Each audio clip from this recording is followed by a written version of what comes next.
नमस्कार, मी श्रद्धा. संपूर्ण महाराष्ट्रामध्ये अग्रेसर असणारे निर्भीड न्यूज चॅनल हिंदू सम्राटमध्ये आपलं स्वागत आहे. पाहूया आजच्या ठळक बातम्या. माहितीच्या अधिकारातून समोर आलेल्या माहितीनुसार कुंभारी येथील हुतात्मा रसूल कुर्बान हुसेन महिला कामगार सहकारी गृहनिर्माण संस्थेने शासकीय अनुदान मिळाले नसल्याचे लेखी उत्तर दिले होते.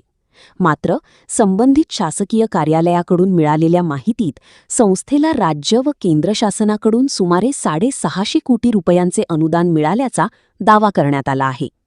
या प्रकरणी माहिती अधिकार कार्यकर्त्या मीनल दास यांनी चुकीची माहिती देऊन दिशाभूल केल्याचा आरोप करत चौकशी व कारवाईची मागणी केली आहे. मात्र या आरोपांवर संबंधित संस्थेची भूमिका अद्याप समोर आलेली नाही. मी मीनल दास, माहिती अधिकार व पत्रकार संरक्षण समिती महिला आघाडी जिल्हाध्यक्ष. आज या ठिकाणी मी एक विषय घेऊन आलेले, खूप महत्वाचा आणि गंभीर असा विषय, जो सोलापुरातील देशातील सर्वात मोठा प्रकल्प म्हणून म्हटलेला जातो, रेनगर. तर हुतात्मा कुर्बान हुसेन अल्पसंख्याक महिला कामगार सहकारी गृहनिर्माण संस्था मर्यादित कुंभारी या प्रकल्पाबद्दल मी आज आपणाशी बोलत आहे. तर या प्रकल्पाबद्दल काही बाबी, या प्रकल्पातील संबंधित काही ज्या गोष्टी आहेत, तर त्याची आम्ही माहिती अधिकार अंतर्गत मागवलेली होती या संस्थेमार्फत. परंतु आम्हाला या प्रकल्पासंदर्भात जी काही माहिती हवी होती ती माहिती देण्यात आली नाही. उलट परत आम्ही या माहिती संदर्भात एक अपील केलो. तर अपील केल्यानंतर जे आम्हाला उत्तर देण्यात आलं, आपण पाहू शकता. हा एक लेखी अर्ज आहे, त्यांच्या कार्यालयाकडनं आम्हाला सादर करण्यात आलेला आहे. आणि या अर्जामध्ये दिलेलं आहे की माहिती अधिकार अधिनियम अन्वये व संस्थेचे कायदेशीर सल्लागार यांचे कायदेशीर अभिमत घेतले असता आमची संस्था ही कोणतेही शासकीय अनुदान घेत नाही किंवा कोणतेही शासकीय सवलत मिळत नाही. त्यामुळे माहिती अधिकाराला सार्वजनिक प्राधिकरण या संज्ञेत आमचा समावेश होत नाही.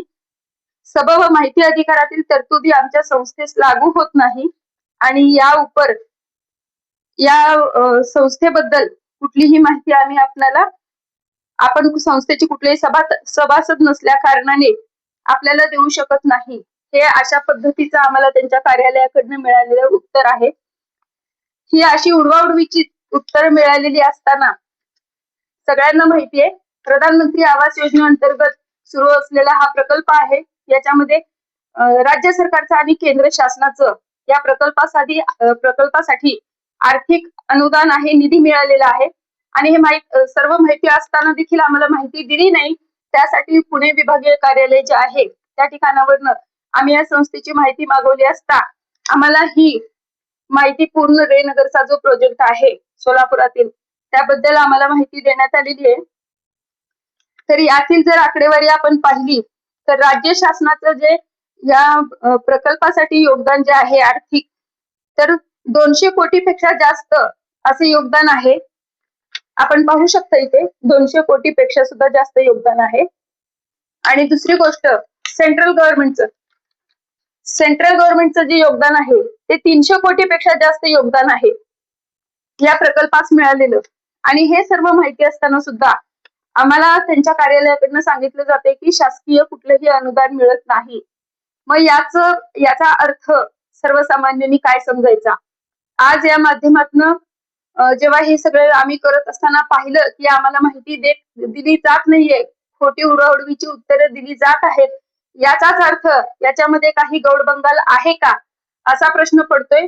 आमचं दिशाभूल करण्याचं कारण काय? माहिती अधिकाराअंतर्गत आम्ही कुठल्याही संस्थेची माहिती मागवू शकतो, परंतु उत्तरं दिली जात नाहीत. तर आज या माध्यमातून मी आपल्या सर्वांना आवाहन करू इच्छिते की या हुतात्मा कुर्बान हुसेन अल्पसंख्याक गृहनिर्माण मर्यादित संस्था जी आहे, यामध्ये कुठल्याही सभासदांना जर काही प्रश्न असतील, त्यांनी भरलेले पैसे जे आहेत त्या संदर्भातील पावत्या असू द्या, किंवा त्यांना सदनिकेचा मिळालेला जो मजला असेल त्या मजल्या संदर्भात, किंवा त्यांच्या राज्य शासनाचा किंवा केंद्र शासनाचा त्याच्यामधील वाटा, आर्थिक कुणालाही पडलेला जर प्रश्न असेल या सभासदांपैकी, तर त्या सर्वांनी आपल्या जे काही पावत्या वगैरे असतील पैसे जमा केलेल्या, त्या सर्वांनी आमच्यापर्यंत यावं, आम्ही सर्वांना आवाहन करतो. आणि ही सर्वजण आमच्याकडे आल्यावरती यातनं पुढे काय करायचं याची दिशा आम्ही लवकरच ठरवू असे या ठिकाणी मी आपणास सूचित करत आहे.